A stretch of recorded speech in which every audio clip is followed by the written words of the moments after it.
finansial atau keuangan berdasarkan firman Allah dengan menjadikan finansial atau keuangan kita sebagai alat untuk mengabdi kepada Allah kita, Yesus Kristus Tuhan dan Juru Selamat kita yang hidup, dan membangun kehidupan keuangan kita dalam satu hukum yang disebut oleh firman Allah, yaitu hukum berkat, dengan mengelolanya dengan tata kelola yang bijaksana sesuai dengan pengaturan-pengaturan firman Tuhan.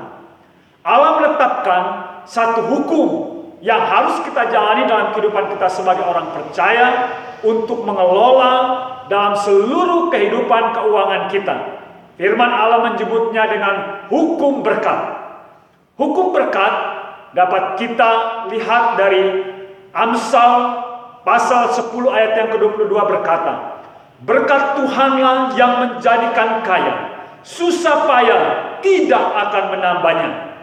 1 Samuel 2 ayat yang ke-7, Tuhan membuat miskin dan membuat kaya, Ia merendahkan dan meninggikan juga.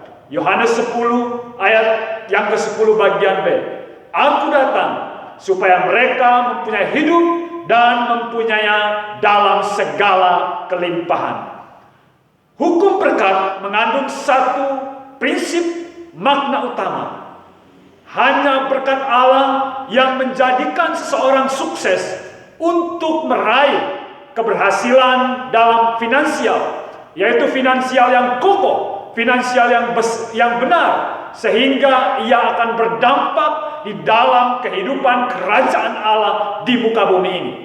Itu artinya ada orang yang memiliki kesuksesan dalam kekayaan, tapi mereka tidak berdampak di dalam kerajaan Allah di bumi. Oleh karena itu Allah memberikan janjinya kepada setiap orang yang melakukan hukum berkat ini dengan motivasi dan tujuan cara yang benar. Maka firman Tuhan berkata, terjadilah apa yang menjadi janji-janji hukum berkat itu dalam kehidupannya. Ketika kita melihat firman Allah secara keseluruhan, ada 9 hukum berkat yang Tuhan nyatakan di dalam firman-Nya. Yang pertama yaitu persembahan sulung. Yang kedua persepuluhan. Yang ketiga memiutangi Tuhan. Yang keempat tabur tuai. Yang kelima hidup dalam disneti Tuhan. Yang keenam kerajinan. Yang ketujuh hidup orang yang diberkati. Yang kedelapan menjadi terang. Yang terakhir 9 ikatan janji dengan Bapa rohani. Firman Tuhan yang disampaikan secara berseri pada hari ini, kita akan bersama-sama belajar, merenungkan, dan siap untuk melakukan, yaitu tentang perpuluhan.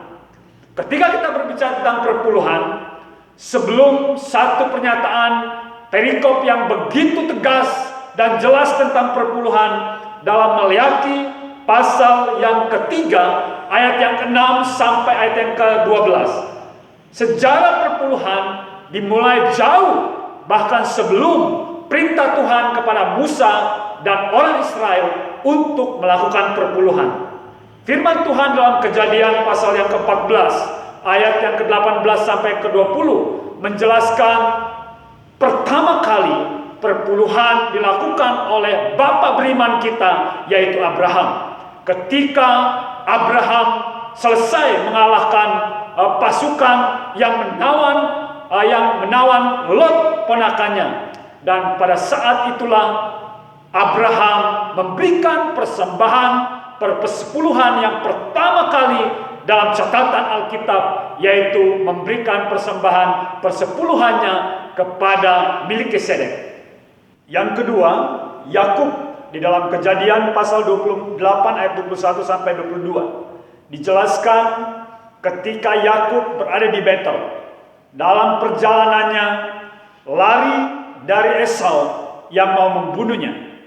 Dia menuju ke tempat pamannya Laban. Dan firman Tuhan berkata, Yakub memberikan sebuah nasar kepada Tuhan.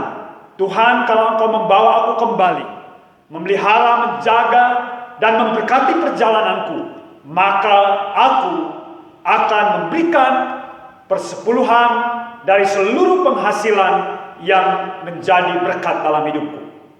Dan itulah yang dilakukan oleh Yakub. Berikutnya, persepuluhan menjadi sebuah perintah. Dimulai dari waktu bangsa Israel sudah tiba di tanah perjanjian. Ketika mereka membagi pusaka dalam suku-suku Israel. Ada 12 suku, hanya 11 suku saja yang mendapat pusaka tanah dan juga pekerjaan yang mereka lakukan setiap hari sebagai pusaka bagi mereka. Namun ada satu suku yang tidak menerima pusaka di tengah-tengah bangsa Israel, yaitu suku Lewi. Dan firman Tuhan datang di dalam Bilangan pasal 18 ayat 21. Allah memerintahkan kepada 11 suku, mereka harus memberikan persepuluhan dari seluruh penghasilan mereka kepada suku Lewi sebagai pusaka suku Lewi, karena mereka dikhususkan oleh Tuhan untuk melayani di dalam kemah atau bait suci. Dan firman Tuhan juga berkata bahwa suku Lewi yang menerima persembahan persepuluhan ini, mereka juga wajib memberikan persepuluhan mereka kepada imam besar.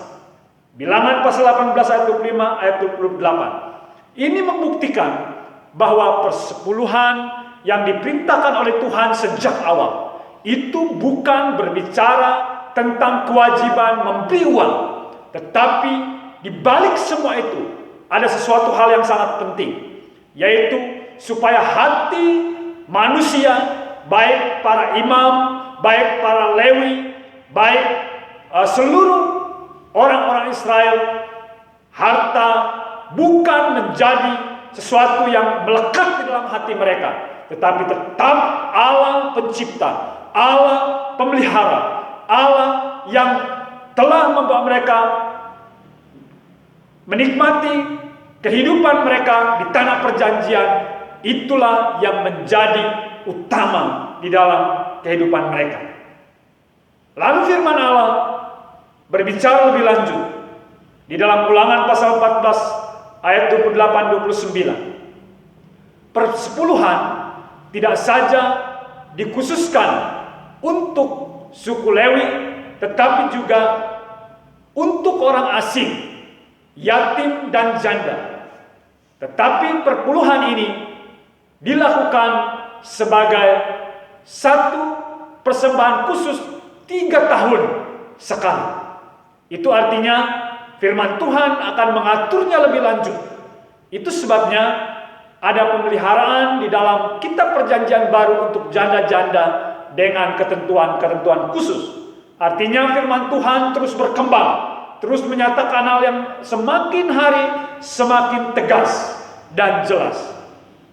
Tiba waktunya perpuluhan dinyatakan secara jelas dan tegas dalam satu bagian firman Tuhan, yaitu Maliaki pasal 3 ayat 6 sampai ayat yang ke-12. Saya membawa kita untuk membaca firman Tuhan ini. Jemaat Tuhan akan menyimak dari Alkitabnya. Saya akan membaca ayat-ayat ini. Ayat 6, bahwasanya aku, Tuhan, tidak berubah, dan kamu Bani Yakub tidak akan lenyap. Sejak zaman nenek moyangmu, kamu telah menyimpang dari ketetapanku dan tidak memeliharanya. Kembalilah kepadaku, maka aku akan kembali kepadamu. Firman Tuhan semesta alam. Tetapi kamu berkata, dengan cara bagaimanakah kami harus kembali? Bolehkah manusia menipu Allah? namun kamu menipu aku. Tetapi kamu berkata, dengan cara bagaimanakah kami menipu engkau? Mengenai persembahan persepuluhan dan persembahan khusus. Kamu telah kena kutuk, tetapi kamu masih menipu aku. Ya, kamu seluruh bangsa. Ayat yang ke-10, bawalah seluruh persembahan persepuluhan itu ke dalam rumah perbendaharaan, supaya ada persediaan makanan di rumahku. Dan ujilah aku, firman Tuhan semesta alam. Apakah aku tidak membukakan bagimu tingkap-tingkap langit dan mencurahkan berkat kepadamu sampai berkelimpahan? Ayat yang ke-11, aku akan menghardik bagimu belalang pelahap, supaya jangan dihabisinya hasil tanahmu, dan supaya jangan pohon anggur di padang tidak berbuah bagimu. Firman Tuhan semesta alam.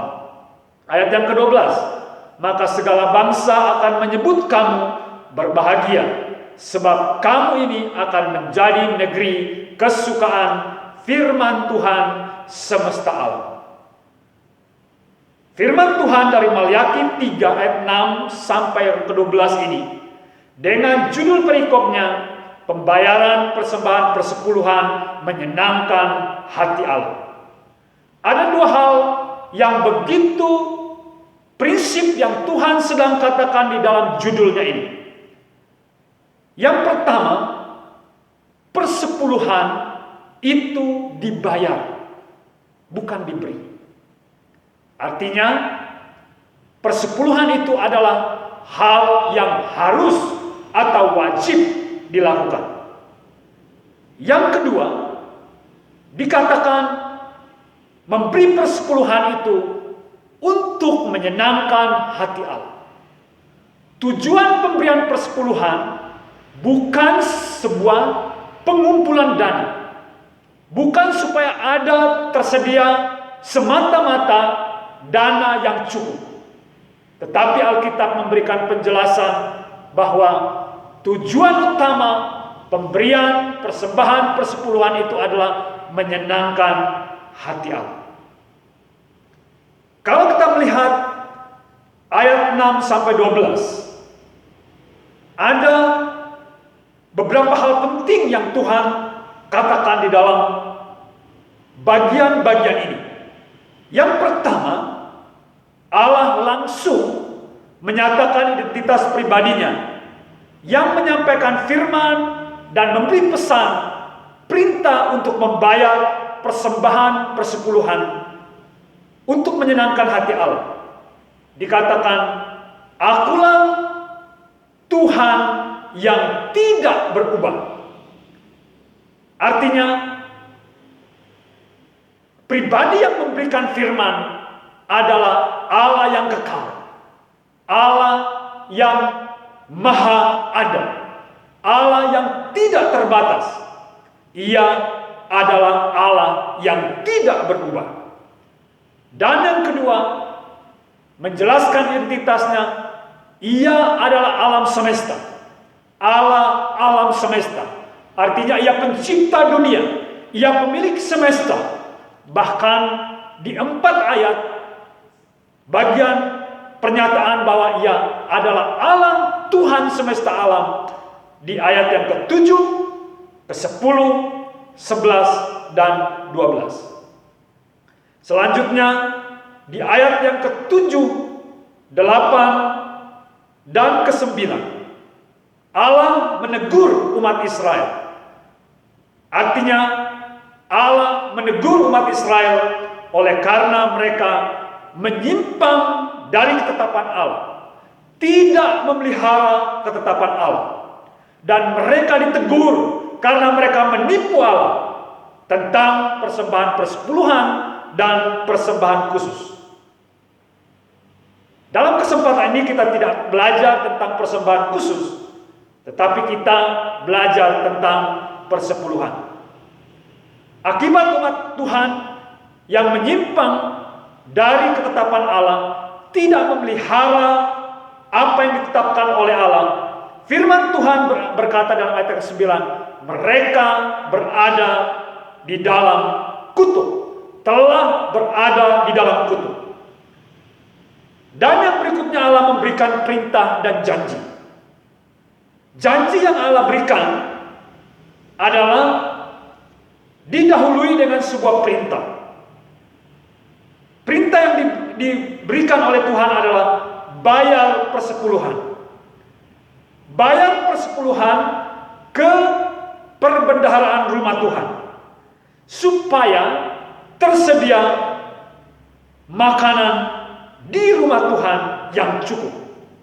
Kemudian ada janji Tuhan. Janji Tuhan di ayat yang ke-10, berkat langit terbuka. Berikutnya adalah berkat berkelimpahan. Ayat yang ke-11, Tuhan meniadakan segala penghalang berkat. Yang ke-12, Tuhan memberi kebahagiaan. Yang ke-12,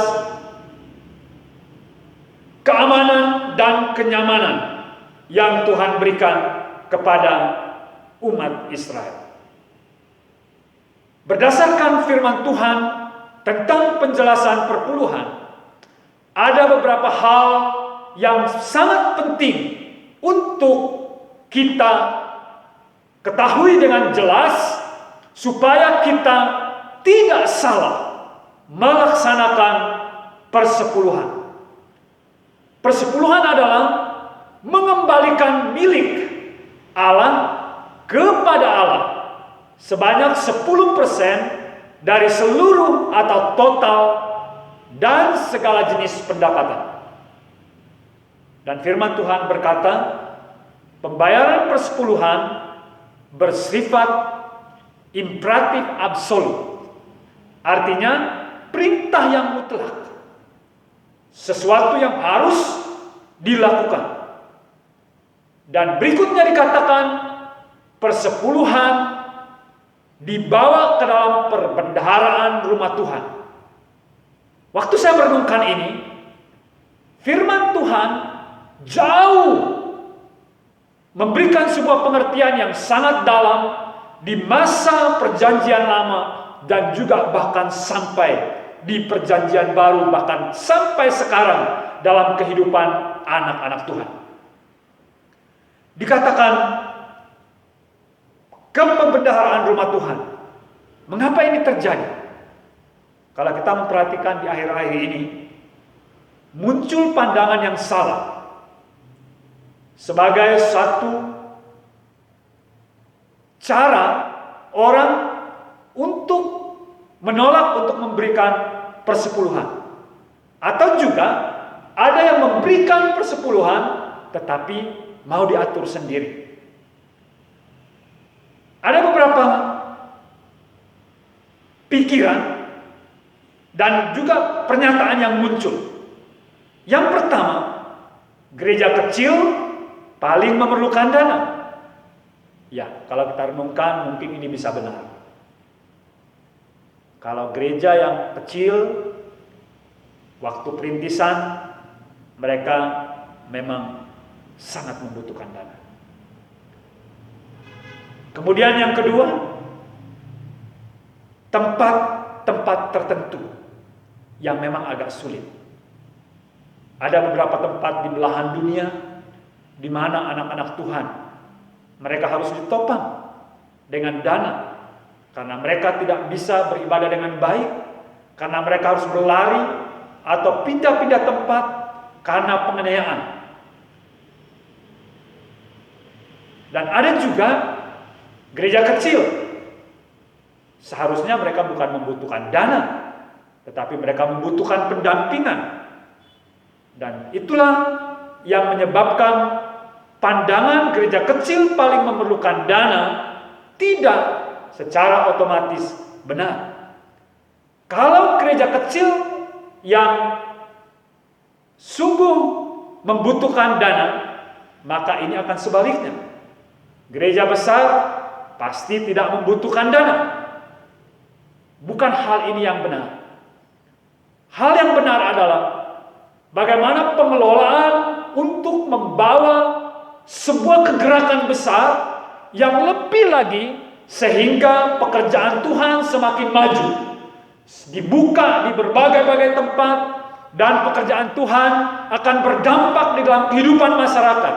Sehingga di sini bukan berbicara tentang gereja kecil atau gereja besar, tetapi yang dibicarakan di sini adalah bagaimana pengelolaan yang akhirnya membuat pertanggungjawaban kepada Tuhan dan juga kepada orang-orang yang Tuhan hadirkan untuk memberi berkat bisa lebih lagi berdampak dalam pekerjaan Tuhan.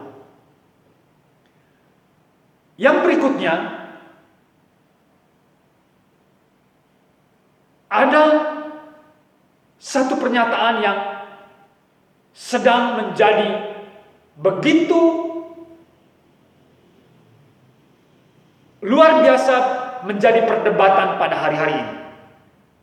Persepuluhan tidak diperintahkan perjanjian baru. Kalau kita memperhatikan bagian ini, jika kita mengikuti perjanjian baru, firman Tuhan berkata di dalam Matius pasal 19, 20 ayat 22. Di sana ada satu kisah. Ada seseorang yang datang kepada Yesus dan dia bertanya kepada Yesus, Tuhan Yesus, apakah yang harus saya perbuat lagi supaya saya bisa mengikut Tuhan dengan sempurna? Yesus berkata kepada anak muda yang kaya ini, pulanglah dan jualah seluruh hartamu dan kembalilah ikutlah aku. Firman Tuhan berkata, orang muda kaya ini, dia pergi dengan sedih hati dan akhirnya dia tidak melakukan apa yang Yesus katakan. Dari poin ini apa yang saya mau katakan? Persepuluhan adalah satu persembahan yang membuat hati kita, membuat hidup kita selalu taat, takut akan Tuhan, menghormati Tuhan.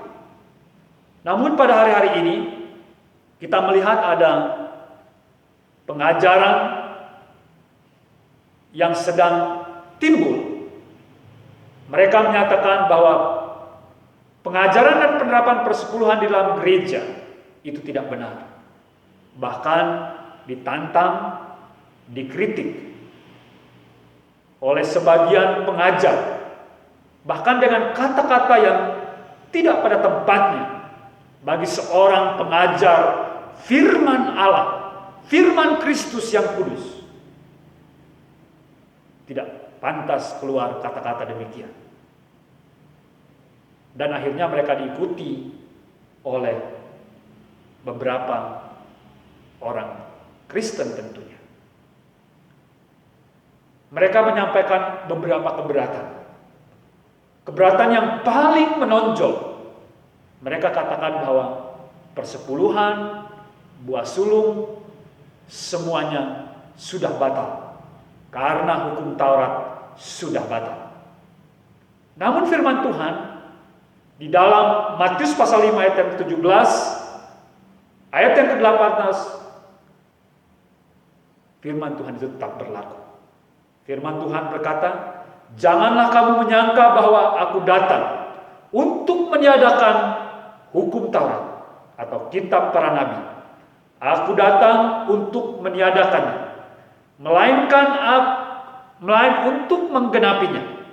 Karena aku berkata kepadamu, sesungguhnya selama belum lenyap langit dan bumi ini, satu iota atau satu titik pun tidak akan ditiadakan dari hukum Taurat sebelum semuanya terjadi. Kalau kita memperhatikan hukum Taurat, itu memang hukum. Dibagi dalam 3 hukum besar. Yang pertama adalah seremonial law, yaitu hukum-hukum ibadah. Yang kedua, civil law, hukum-hukum kemasyarakatan. Yang ketiga, moral law, hukum moral. Kalau kita perhatikan dalam Matius pasal yang ke-5 ayat 17, di sini memakai istilah menggenapi dalam bahasa Indonesia. Itu berasal dari kata Yunani plerosai, artinya memenuhi, mengisi, melengkapi, mengakhiri. Dalam seremonial yang salah satu di dalam bagiannya adalah tentang hukum-hukum persembahan. Baik hukum persembahan khusus, persepuluhan, buah sulung, ucapan syukur yang telah dijelaskan dalam firman Allah Perjanjian Lama, Alkitab Perjanjian Baru oleh Yesus sendiri dan para rasul. Belum pernah ada pernyataan untuk membatalkan hukum itu. Artinya bahwa khusus persembahan dan persembahan persepuluhan, buah sulung, persembahan khusus, Yesus dan para rasul tidak pernah membatalkannya. Justru Yesus Kristus meminta kepada orang muda kaya, sebagaimana yang dijelaskan dalam Matius 19:20 sampai ayat yang ke-22, dan Roma 12 ayat yang ke-1 dikatakan mempersembahkan seluruh hidup. Artinya dalam perjanjian baru 100%. Yang ketiga, ada yang berkata juga ini alasan supaya tidak memberi perpuluhan atau mau mengelola perpuluhan sendiri, yaitu perpuluhanku terlalu besar. Berarti sebenarnya bukan uang yang menjadi masalah. Ada sesuatu yang menjadi masalah di dalam kehidupan anak Tuhan yang mau memberi perpuluhan dan yang memberi perpuluhan tetapi tidak mau ke tempat yang seharusnya menjadi tempat pemberian. Dikatakan di sini bahwa orang-orang seperti itu, mereka akhirnya membuat keputusan yang pertama, tidak memberi perpuluhan. Yang kedua, mereka mau memberi perpuluhan, tetapi mereka sendiri akan mengaturnya. Jadi mereka tidak membawa di mana tempat mereka bertumbuh, di mana tempat mereka menjadi keluarga Allah, tetapi mereka akan membagi perpuluhannya karena mereka menganggap bahwa perpuluhannya besar. Dan itulah yang sedang terjadi. Dan begitu luar biasanya, kenapa firman Tuhan katakan persembahan persepuluhan harus dibawa ke rumah perbendaharaan rumah Tuhan. Hal berikut yang sangat penting dijelaskan, bahwa pihak yang terlibat dalam persepuluhan, firman Tuhan mengatakan pihak pertama adalah Allah sendiri. Ialah yang memberi perintah untuk membayar persepuluhan. Imamat 27 ayat 30 sampai 33, Ulangan 14 ayat 22 sampai 29, dan Matius pasal 22 ayat 21.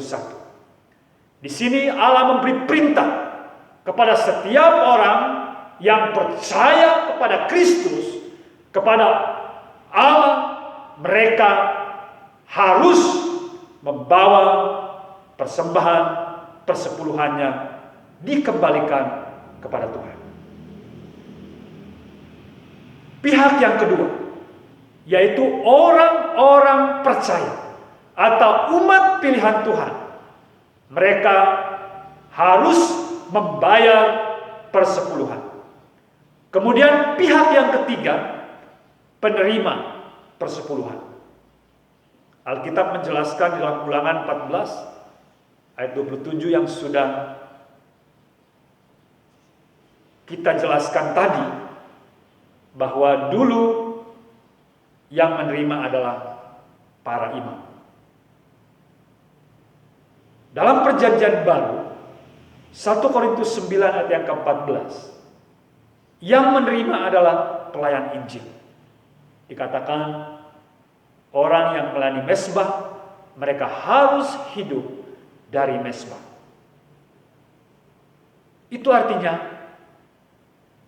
orang-orang percaya mereka memberikan perpuluhannya karena mereka sedang bekerja dan menerima berkat dari Tuhan. Sedangkan para pelayan-pelayan Tuhan, mereka yang mengkhususkan dirinya untuk melayani. Ya, mungkin sekarang ada beberapa jenis hamba Tuhan. Baik di dalam perjanjian baru, itu sudah dimulai. Ada jenis hamba Tuhan seperti Paulus. Paulus, dia bekerja sendiri dan dia membiayai kehidupan dan pelayanannya sendiri karena dia bekerja sebagai seorang yang usaha tenda. Petrus dan beberapa rasul, mereka melayani dan hidup dari mezbah. Mereka hidup dari pelayanan. Dan hal ini juga berkembang sampai pada hari ini. Kalau kita memperhatikan hamba Tuhan di masa sekarang ini, ada hamba Tuhan yang melayani dan mereka sambil bekerja. Mereka mempunyai penghasilan, mereka mempunyai pekerjaan, mereka mempunyai usaha. Dan itu hamba Tuhan dengan tipe Paulus. Ada hamba Tuhan yang memang mereka juga tidak bekerja, tapi salah satu dari pasangan bekerja. Dan itu separuh. Tetapi ada hamba Tuhan yang memang full mereka melayani. Dan sesuatu yang fair. Kalau hamba Tuhan yang melayani tanpa bekerja, mereka benar-benar ditopang oleh perpuluhan. Itulah yang disebut di dalam bagian firman Tuhan ini, yaitu 1 Korintus 9 ayat yang ke-14. Yang berikutnya adalah orang asing. Itu pihak penerima, yatim dan janda. Tapi firman Tuhan berkata, dalam momen dan waktu khusus, sesuai dengan ketentuan firman Tuhan. Tentunya hal ini akan dilihat dan juga dicari bagaimana pernyataan-pernyataan firman Tuhan. Kemudian tata cara pembayaran persepuluhan. Alkitab menyebutkan dalam Imamat 27 ayat 32, mengambil 10% dari total dan segala jenis penghasilan.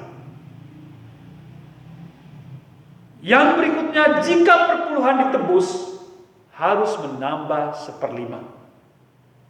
Imamat 27 ayat 31. Ini terjadi karena ada orang yang mau menebus persepuluhannya. Ada orang juga yang menguangkan perpuluhannya karena mereka harus membawa ke tempat yang Allah tunjuk untuk memberikan persepuluhan. Dan yang lain, firman Tuhan berkata, tata cara pembayaran perpuluhan bisa barang, bisa uang. Ulangan 14, 24 sampai 27. Dan firman Tuhan berkata kepada kita, persepuluhan adalah perintah Allah bagi setiap orang percaya. Tujuan utamanya supaya orang-orang percaya fokus memuliakan Tuhan dengan harta yang ada pada hidupnya, pada keluarganya, pada pekerjaannya. Dengan taat dan setia supaya menyenangkan hati Tuhan. Dan firman Tuhan berkata, dengan ucapan syukur yang melimpah-limpah.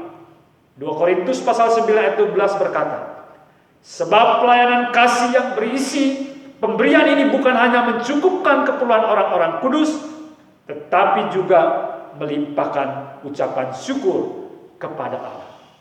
Persepuluhan sebagai satu perintah Tuhan merupakan pemberian supaya kita hidup taat, supaya kita hidup menghormati Tuhan dengan baik, dalam kehidupan kita, sehingga Tuhan menjadi fokus untuk disenangkan, Tuhan menjadi fokus dimuliakan.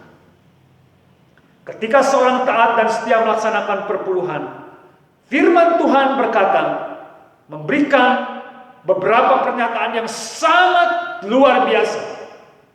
Mereka akan menerima hasil dari pemberian persepuluhan dengan taat dan setia, yang membuat mencengangkan. Justru bukan berkat finansial yang muncul terlebih dahulu. Alkitab memberikan pernyataan. Justru yang muncul ketika seseorang taat memberi persepuluhannya kepada Tuhan, yang pertama adalah dia akan menjadi hidup intim dan damai dengan Allah. Dan dia menjadi bahagia. Dia menjadi pusat pesona semua orang.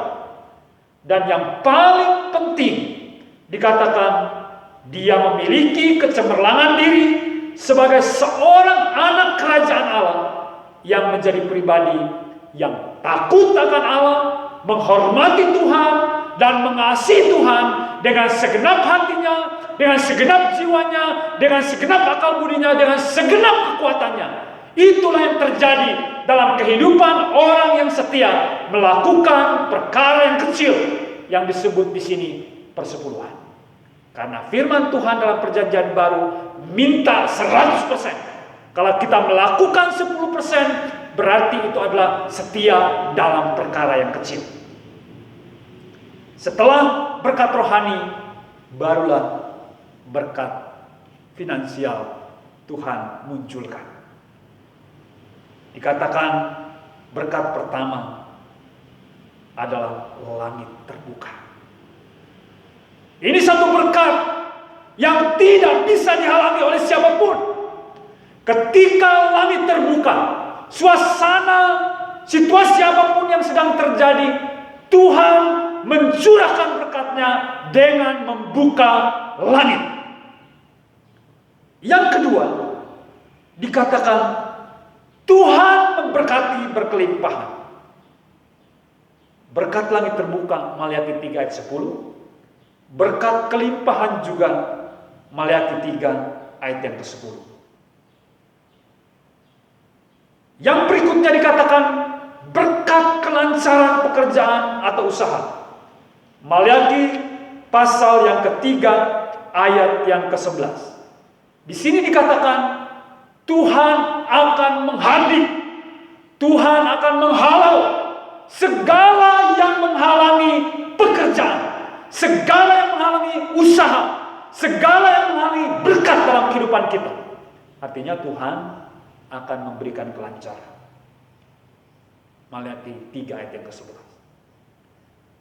Berkat yang berikutnya adalah berkat keamanan. Di dalam bagian firman Tuhan yang sudah kita baca, dikatakan oleh firman Tuhan bahwa segala bangsa akan menyebut kamu bahagia, sebab kamu akan menjadi negeri kesukaan firman Tuhan. Kesukaan berarti di sana ada keamanan, ada ketenangan, ada kedamaian. Itulah yang akan terjadi.